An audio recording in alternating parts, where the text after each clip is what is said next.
Hello, and greetings, lovely person. This is my Redux/redo version of my walkthrough and review of the classic D&D module X2 Castle Amber. I hope my voice will sound a lot better in this version when compared to my previous version.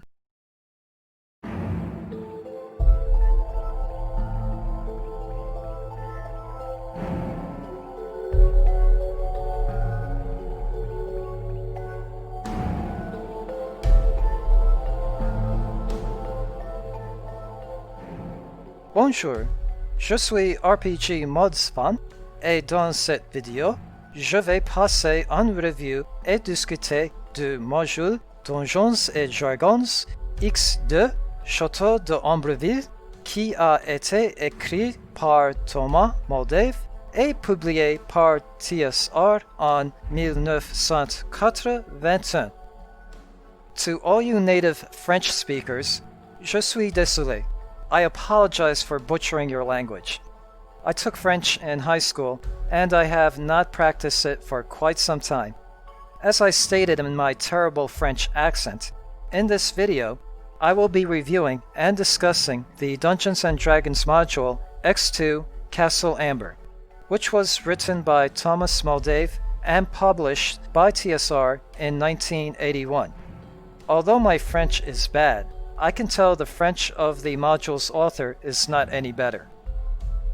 This module was meant for player characters between the levels of 3 to 6. If I were the Dungeon Master, this module would be deadly to the characters at such levels. This is probably due to my tendency to play monsters more intelligently. For instance, if combat were not going favorable for the monsters, I would have them retreat, seek reinforcements, and then re-engage the player characters on more favorable terms.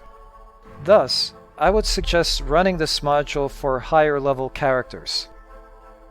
When this module was written, TSR was publishing two versions of D&D. One they called Dungeons & Dragons, which this module was written for. The other they called Advanced Dungeons & Dragons. Needlessly idiotic, I know. Copyright issues and royalty payments were the reasons for the existence of these two versions. X2 is more of a role-playing module instead of a combat module. Also, since interactions are so important with the NPCs in the module, I would allow player characters with high charisma scores to have a slight advantage. The Dungeon Master should reward experience points to player characters who engage in role-playing. When I first Dungeon Mastered a D&D game, I made the mistake of only rewarding XP for combat and looting. This quickly made my players turn into murdering hobos.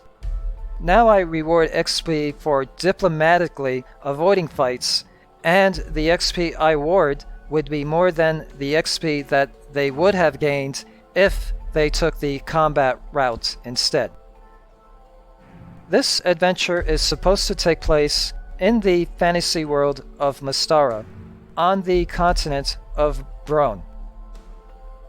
The opening setting of this adventure is the player characters are traveling to the capital of the country of Galantry. They are on their way to meet one of the princes of Galantry for a special mission. A council of hereditary princes and a parliament of minor nobles rule Galantry.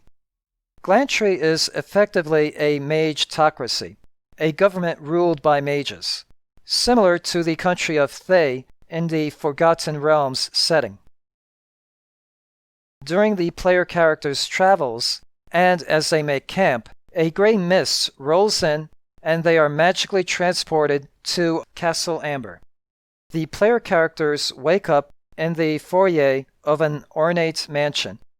And so, the first of many mysteries of the X2 module begins. This gray mist surrounds the mansion and is deadly if the player characters try to leave the premise of Castle Amber. This magical fog cliché will be used again in a few other future D&D modules. The most famous one that comes to my mind is the I6 Ravenloft module. As a side note, practically all of the first published Dungeons & Dragons modules take place on the world of Mystara. The X2 Castle Amber module is absurd. However, it is an excellent D&D module. What makes the X2 module so memorable is its mysteries. This module is meant to be a mystery adventure. The player characters are supposed to discover the secrets of Castle Amber and uncover its mysteries. Thus, any further discussion of this module goes into spoiler territory. I will now be discussing the module itself, and this video will contain major spoilers, including revealing the mystery behind Castle Amber. Unless you are a dungeon master who will be running this module for their players, or are a player who already has played through this module and are watching this video for nostalgia purposes, I would suggest not to watch the rest of this video. Due to the deadly gray mist surrounding the mansion, the only course of action open for the player characters is to explore the mansion of the Amber family. The player characters were brought here by the spirit of a once powerful wizard named Stefan Amber.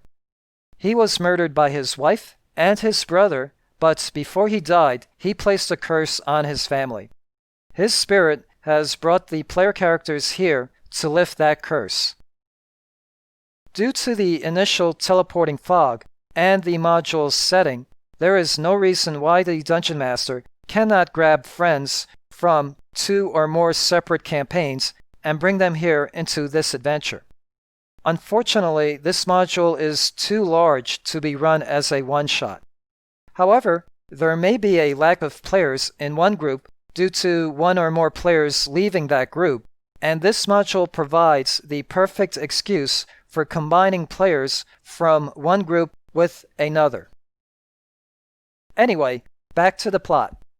During their exploration of the mansion, the player characters will encounter members of the Amber family. Some are demented, some are insane. They will also encounter other denizens of the mansion, many of which are often hostile. The player characters need to find and open a portal that leads to Avignon, a province located on an alternate Earth world. Avignon is where the Amber family comes from, and they also once ruled this province. From here, the player characters need to find 4 specific items.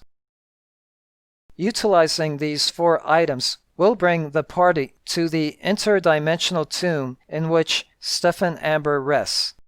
From here, the party can break the curse. Once the curse is broken, the party will be magically teleported back to Chateau de Ambreville.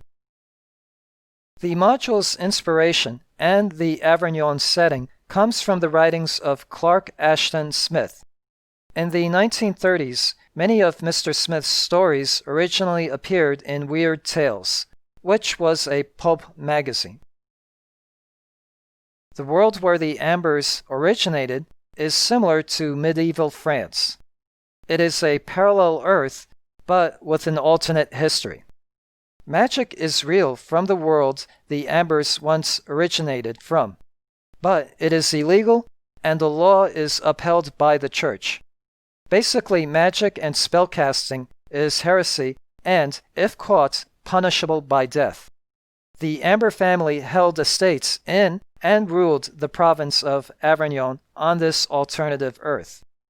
Avignon is a fictionalized version of the western half of the Auvergne province in modern-day France. In their mad quest for power, the Amber family secretly practiced dark magic. Once the Church found out about this, they became outcasts, but were able to flee to Glantry on the world of Mystara. After several generations of living in Glantry, the Amber family grew in power and prominence.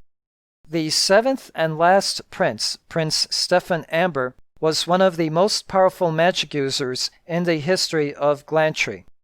He was murdered by his wife, Princess Catherine, and his brother, Henry. Before he died, Prince Stefan cursed his family. On the day of Henry's coronation as the new prince, Stefan's curse took effect.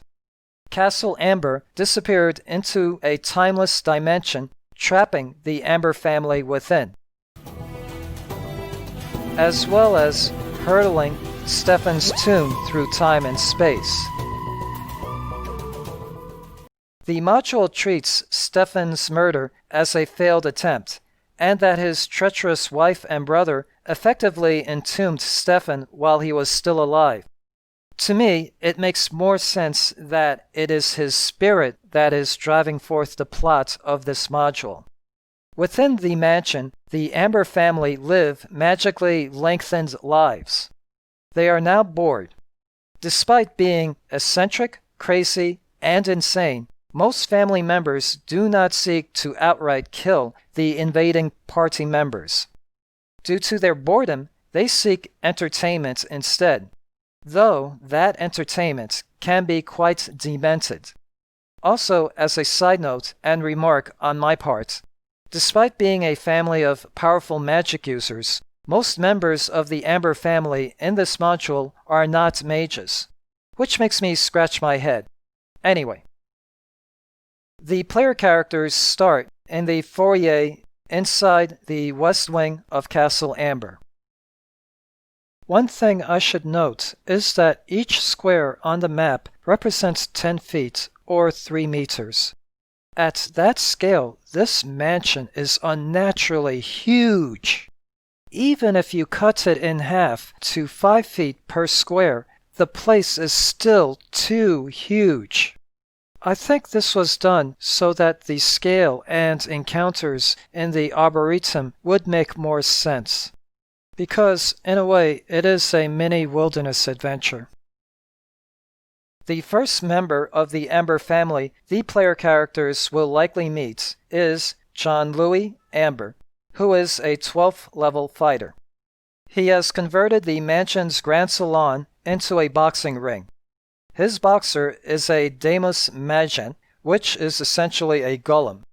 He will wager gold on a bare-knuckle boxing match between his boxer and any one member of the player characters.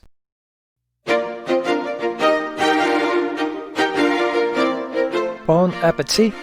When the player characters are in the dining room, they will see 24 almost ghost-like people enter the room and sit down around a dining table. Should any of the player characters wish, they can also partake in this grand banquet. The served food and drinks can have good or ill effects if consumed. Room number 12 is the mansion's kitchen.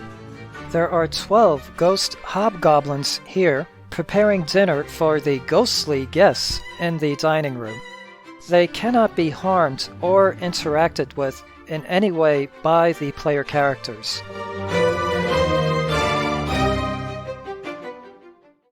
Richard, the lion-hearted Amber, is an 8-foot or 2.4 meter tall 10th level fighter.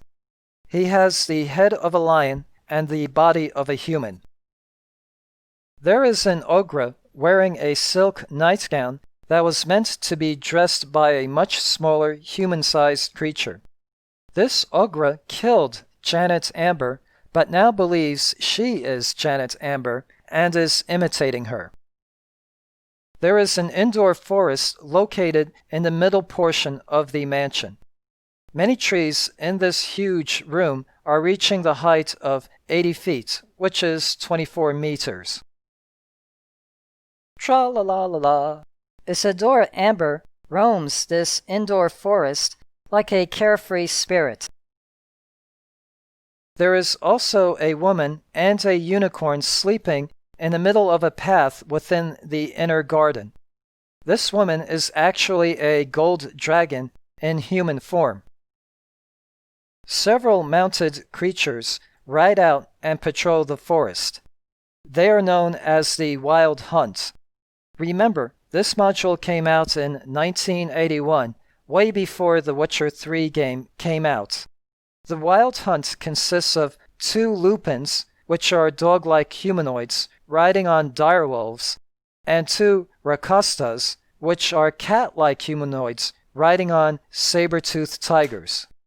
The Wild Hunt is led by Andrew David Amber, who is a 9th level fighter. He rides on a giant elk. Madeline Amber, an 8th level fighter, fell into a cataleptic trance and was accidentally buried alive by her brother, Charles Amber.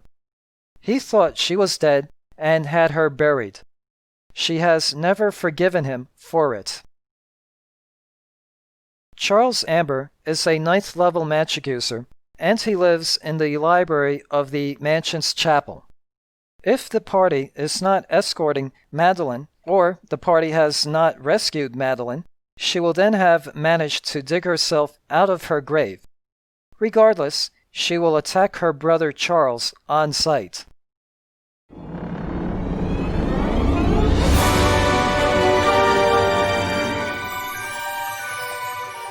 The buried alive theme and the interactions between Madeline and Charles are very similar to Edgar Allan Poe's short story, The Fall of the House of Usher.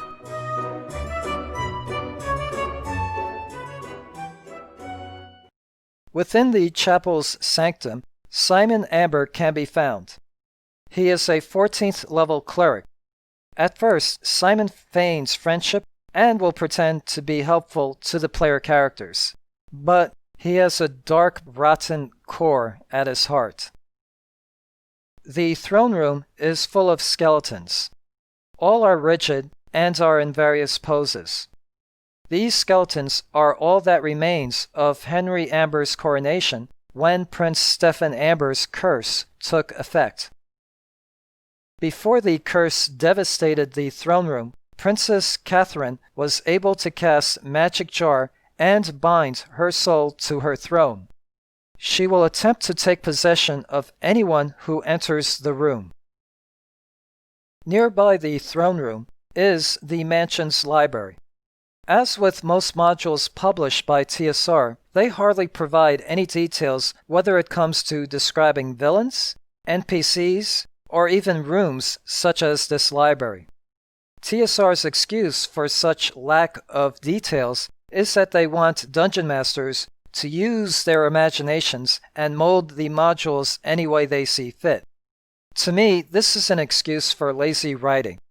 I agree that providing too much detail is also bad, because it not only constrains the DM, but also dungeon masters are human and cannot be expected to retain so much details in their brains. Anyway, seated in the library, Claude Amber can be found. He is a lawful neutral 10th level fighter with the head of a collie dog. If the party is diplomatic and is not hostile, he will be helpful to them. However, he is faithful to his family and will not harm them or allow the player characters to harm them. Within the library is a scroll with semi-cryptic instructions on how to break the curse and lift the gray mist.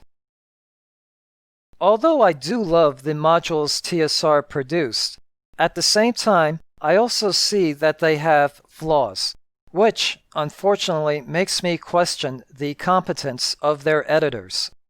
As an example, in the X2 Castle Amber module, the player characters may encounter the projected image of Madeline Camellia Amber in a room in the east wing of the mansion. Yet, nowhere else within the mansion or in the module does it state where the real Madame Camellia Amber is located. There are 2 ways to get to the dungeon. One is from the chapel, and the other is from a room that is colored in black in the east wing of the mansion. The dungeon has a number of monsters. Many are hideous creatures. One of the most dangerous creatures in the dungeon is the Brain Collector, which makes its debut in this module. There are 4 Magians, which are basically golems. Within this chamber are 4 vats, which are used to create the various type of magians. There is a slime worm, which also is a new monster. The party might mistake the slime worm as part of a heap of treasure that is in this room. Trapped within a pentagram drawn on the floor is a death demon, which is also a new monster. The party could stumble into a kennel with 4 hellhounds in it. 6 ghouls guard a 3-meter wide pit in this chamber. This pit leads to a ghoul kingdom, which is not detailed in this module. The magical gateway to the lands of Avignon is guarded by an amber lion golem. The player characters will need to use 3 silver keys to activate this gateway. Within the mansion and dungeon, a total of 4 silver keys can be found. This gateway only works one way. The Avignon setting is based on 11 short stories written by Clark Ashton Smith. As stated before, the Avignon province is located in medieval France in a parallel universe. Once the player characters are in Avignon, the module opens up into a more of an open-world adventure. For the DM, I would suggest to provide the map of Avignon to the player characters if they stated that they were searching for maps and/or information about the Amber family when they were in either of the 2 libraries in the mansion. The number one problem I see for the player characters is that Avignon is on a different world than the one that the player characters originate from. Hence, none of the player characters speak French.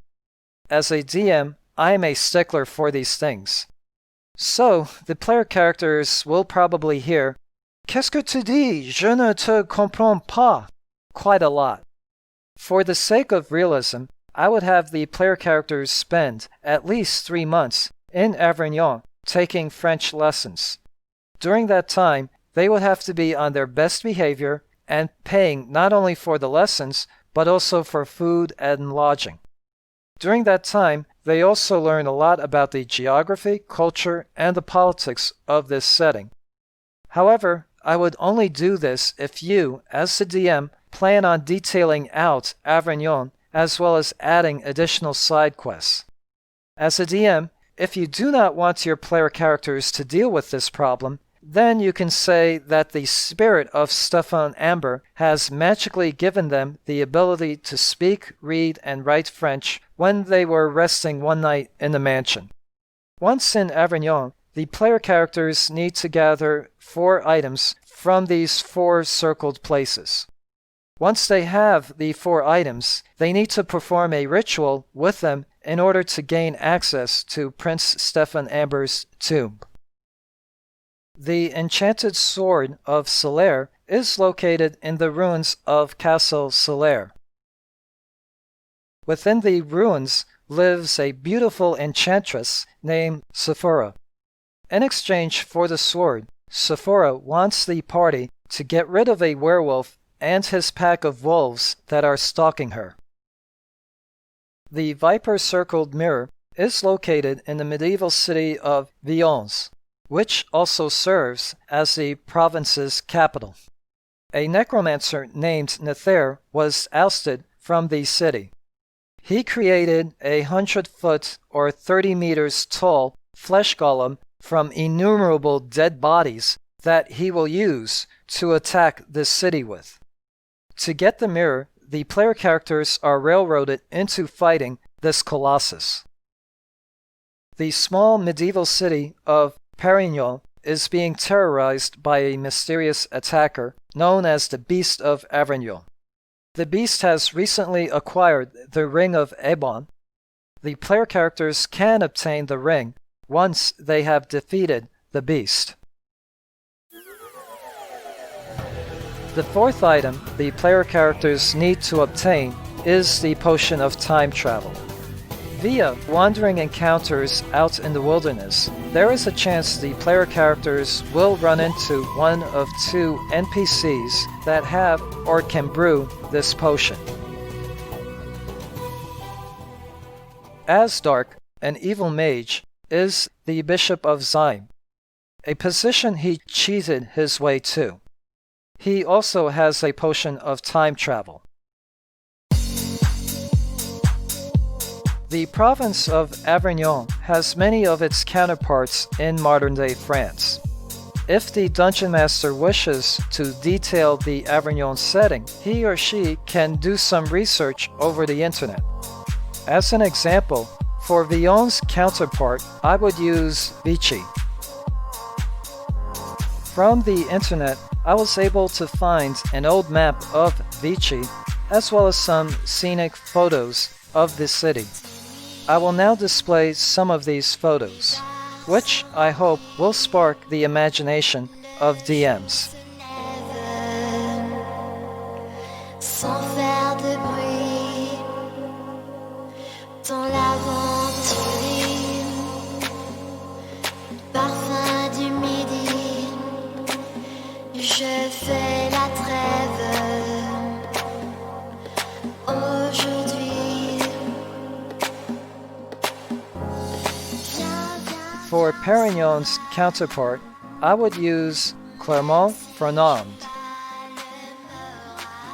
On the screen is an old map of Clermont-Ferrand, and now I will show some photos of this place.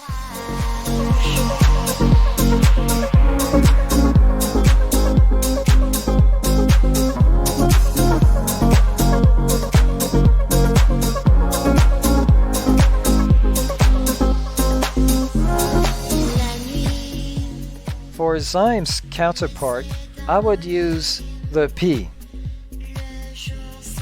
From the internet, here is an old map and some photos I found of Le P.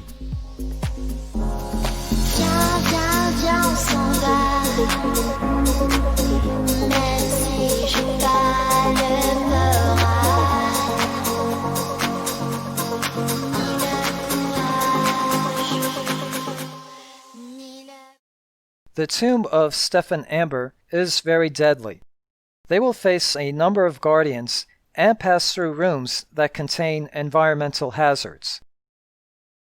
Within Prince Stefan Amber's crypt, on the wall is a large tapestry that depicts the assassination of the prince.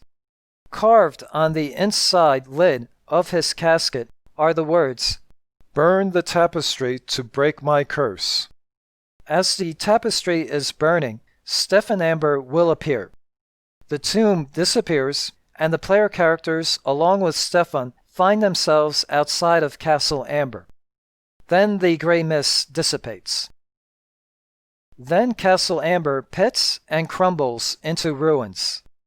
Stefan Amber will thank the party, reward them with gold pieces and magic items.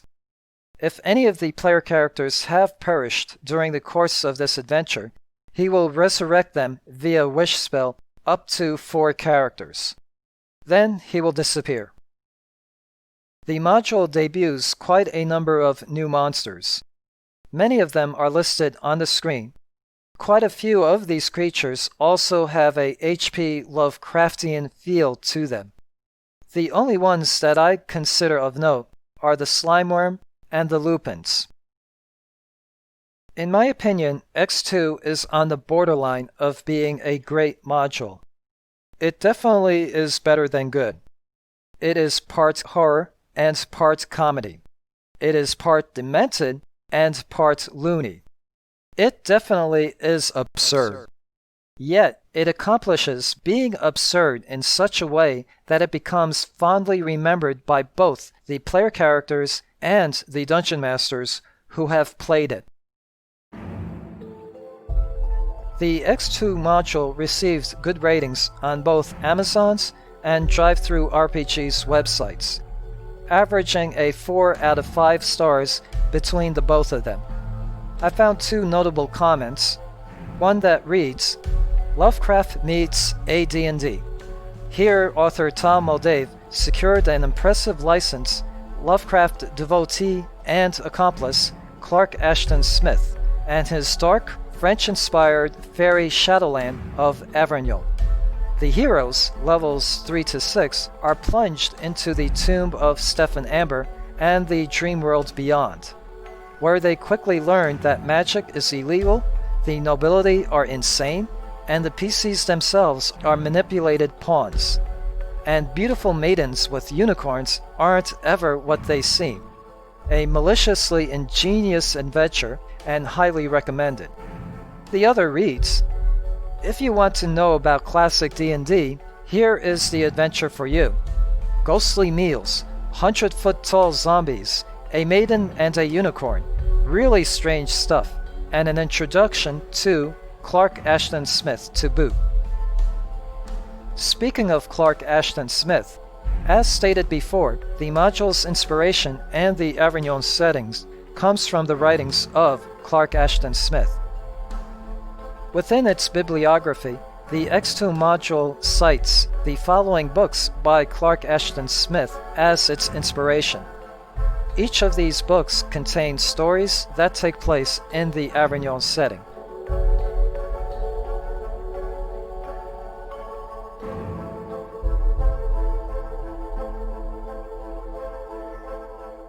In my previous version of my video, I received an excellent comment from Pat Sherwood on how to combine this module with the modules EX1 Dungeonland and EX2 The Land Beyond the Magic Mirror.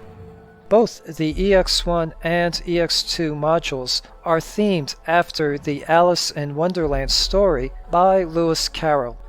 If the player characters befriend any of the Ambers, he or she will then ask for them to look for little Alice, who disappeared while playing in the forest room, where the rabbit hole to the EX1 module can be placed or found.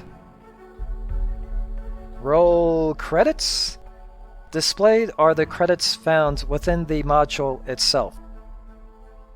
In 1995, TSR published the Mark of Amber boxed set. Mark of Amber can be used either as a sequel or as a remake of the original Castle Amber adventure. The Dungeons & Dragons X2 module is available for purchase on the Drive-Thru RPG website. Thank you for watching. Hope this video has been informative and entertaining. Till next time, this is RPGmodsFan saying cheers, have a good day, and goodbye. Au revoir!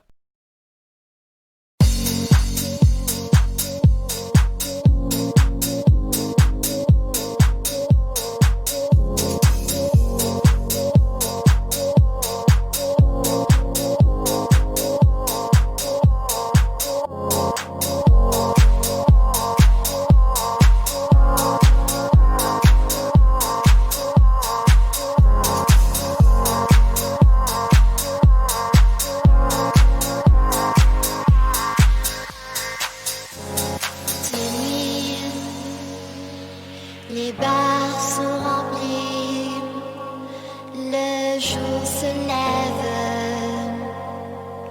sans faire